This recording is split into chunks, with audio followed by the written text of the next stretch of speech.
Pendant 2 jours, soit les 2 et 3 juillet 2025, experts juridiques, environnementaux et énergétiques, représentants de la société civile et chercheurs ont réfléchi sur les contentieux stratégiques et la planification énergétique à l'intention des partenaires guinéens du collectif des organisations de la société civile pour la défense des droits des communautés impactées par les projets de développement CODEC et de Même Droit pour tous, MDT. Tous ensemble, ils ont approfondi les enjeux liés aux litiges environnementaux et aux politiques énergétiques, évoquant concepts clés du contentieux stratégique, normes internationales encadrant la protection des droits environnementaux et jurisprudence. Mécanisme d'élaboration d'une politique énergétique, vision de la société civile sur la dite politique, stratégie de transition énergétique, droit de l'environnement et planification énergétique, tout a été passé au peigne fin pour enrichir les débats. La planification énergétique est-elle la baguette magique pour l'accès des Congolais aux services énergétiques? Le professeur Bernard Ndaye donne la réponse. Si on ne planifie pas, on ne sait pas où on va. La planification énergétique, c'est l'analyse chiffrée de l'avenir énergétique, c'est-à-dire on chiffre les besoins à venir, on chiffre les infrastructures, tout ce qu'il faut pour arriver effectivement à satisfaire la demande qui est toutefois galopante. Dans ces conditions, si on n'a pas planifié, on n'a pas aussi de politique énergétique, ça signifie que pour avoir un très bon cadre réglementaire à travers lequel il y a toutes les stratégies, la loi, et ainsi de suite, il faut d'abord commencer par la planification. Donc c'est un exercice obligatoire si le pays veut avancer. Sinon, on continuera à faire du plus sur place. La planification, elle-même, c'est un exercice d'analyse chiffrée, c'est-à-dire, en d'autres termes, la planification aide à savoir d'où viendront les sources d'énergie, quelles sont ces sources d'énergie que l'on va privilégier face aux défis du moment, c'est-à-dire le changement climatique.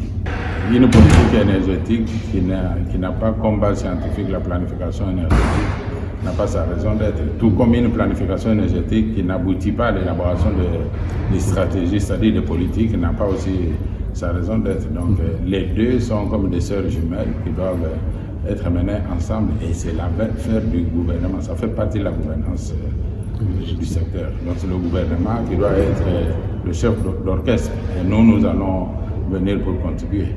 Dans beaucoup de pays qui ont expérimenté la planification énergétique, le processus est toujours participatif, c'est-à-dire tout le monde a un mot à dire, y compris la société civile. Et là aussi, une part importante.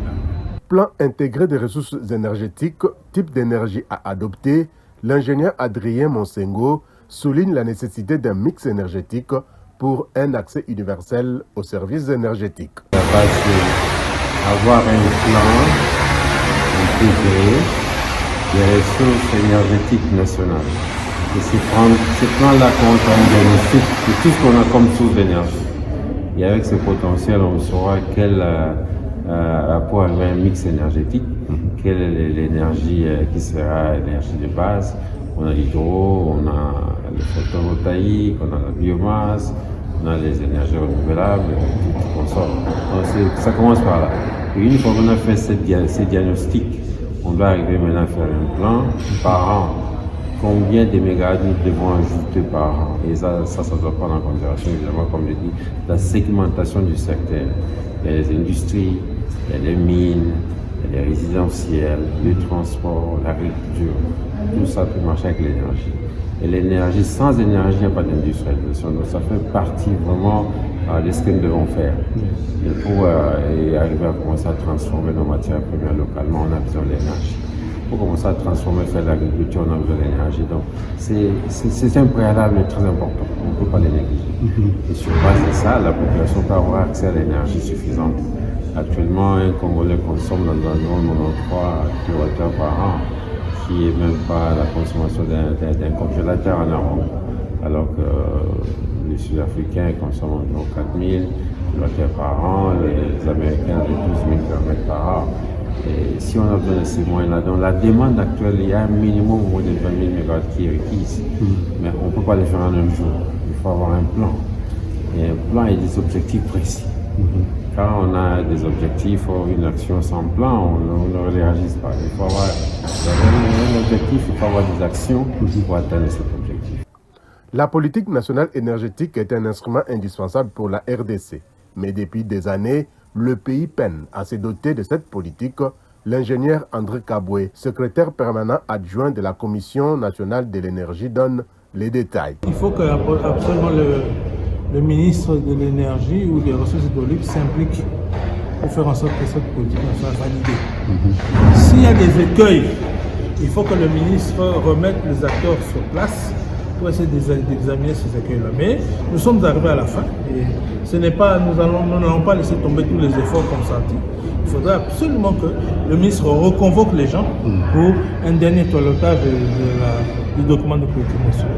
La société civile demeure un acteur incontournable et un partenaire du gouvernement de la République dans les domaines. Sa vision sur la politique nationale énergétique est celle de privilégier les énergies renouvelables, affirme Emmanuel Moussouyou, secrétaire exécutif de la coalition des organisations de la société civile pour le suivi des réformes et l'action publique CORAP. La société civile rêve d'une politique nationale de l'énergie qui est axée sur les énergies renouvelables.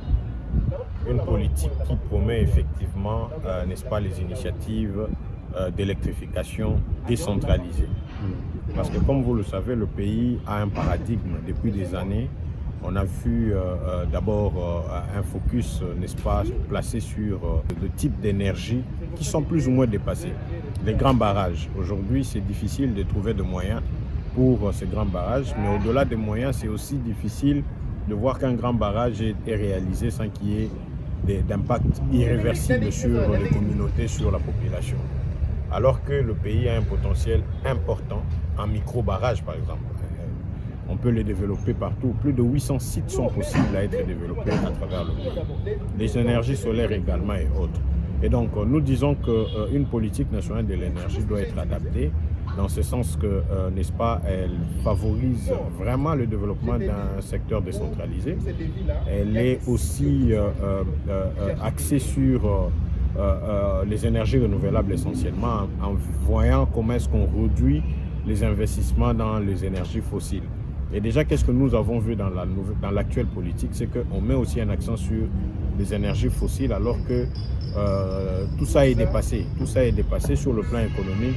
C'est beaucoup plutôt de problèmes que les solutions qu'il faut trouver. Donc comprenez que la vision de la société civile, c'est d'avoir une politique axée sur les énergies renouvelables, axée sur les énergies décentralisées, une politique qui met l'accent sur le développement des usages productifs, n'est-ce pas, pour permettre à ce que les communautés locales qui ont accès à l'énergie puissent vraiment en bénéficier et de façon cohérente, dans ce sens qu'ils ont des ressources, parce qu'ils vont développer leurs activités économiques.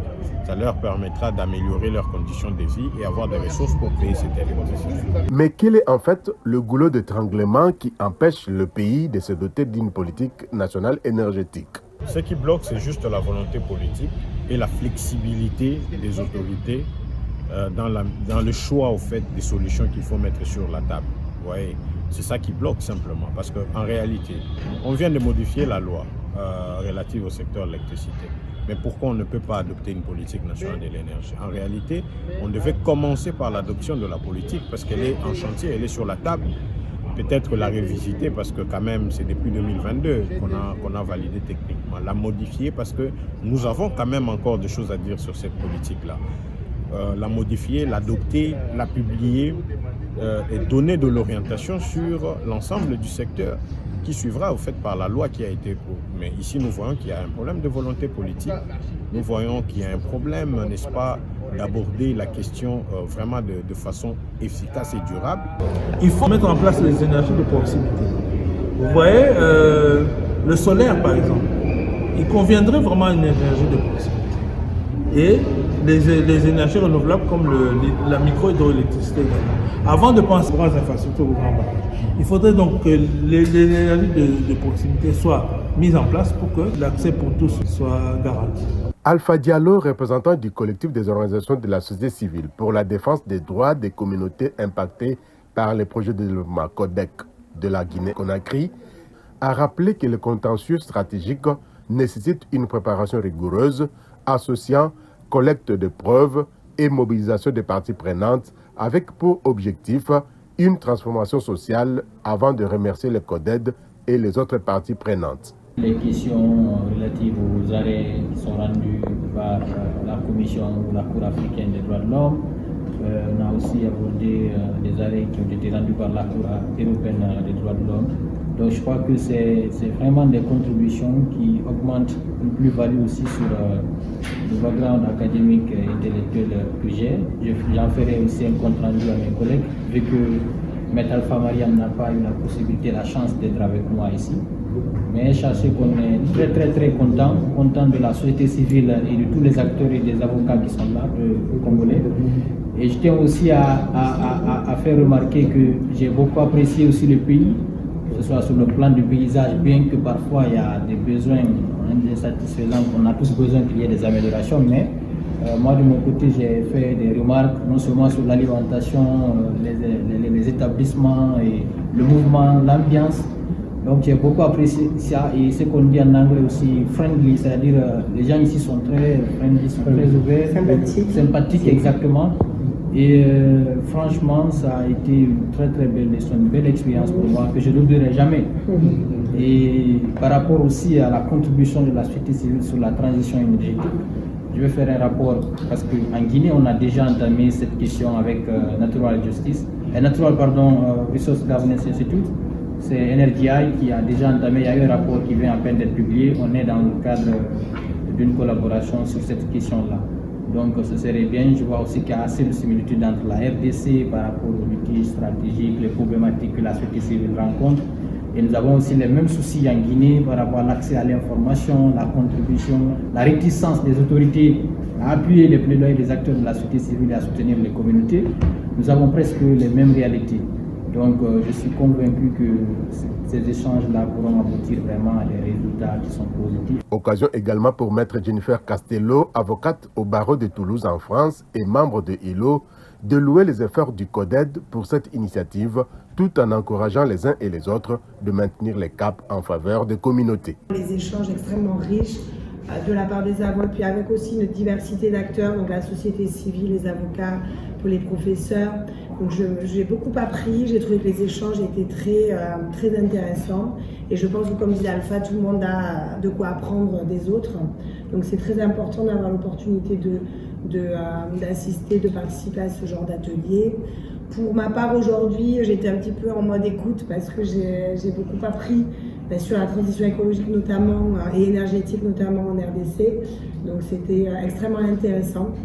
Plein de choses à retenir et à partager avec les partenaires, notamment avec lesquels nous travaillons dans d'autres pays, dans des situations similaires. Donc merci, un grand merci à tous. Bravo en tout cas pour le travail que vous faites. Et je tenais juste à vous redire qu'avec Maître Eric, on travaille pour ILO, qui est donc cette organisation qui travaille en soutien d'avocats et d'efforts juridiques. Donc si jamais vous avez des questions, n'hésitez pas à me contacter. Je travaille beaucoup sur les questions des droits des populations locales et autochtones. Voilà, donc n'hésitez pas à rester en contact si jamais. Totale satisfaction pour Maître Eric Kassongo, directeur exécutif du CODED et avocat à ILO, pour la tenue de cette réflexion. Donc un grand merci à tous les intervenants, même ceux qui ne sont pas ici. Merci aussi à Alpha pour avoir fait le déplacement. Merci aussi à Jen, ma collègue qui est venue de la France. Pour le reste, moi je vous dis au revoir. On va certainement se revoir pour d'autres sessions de ce genre pour approfondir. Un grand merci. Signalons que cette activité organisée par le Centre congolais pour les droits du développement durable, CODED, et le réseau ILO souligne l'importance de leur partenariat dans la promotion des droits environnementaux et les solutions énergétiques, tout en notant que le contentieux stratégique se présente comme un levier essentiel pour influencer les politiques publiques en matière d'environnement et d'énergie.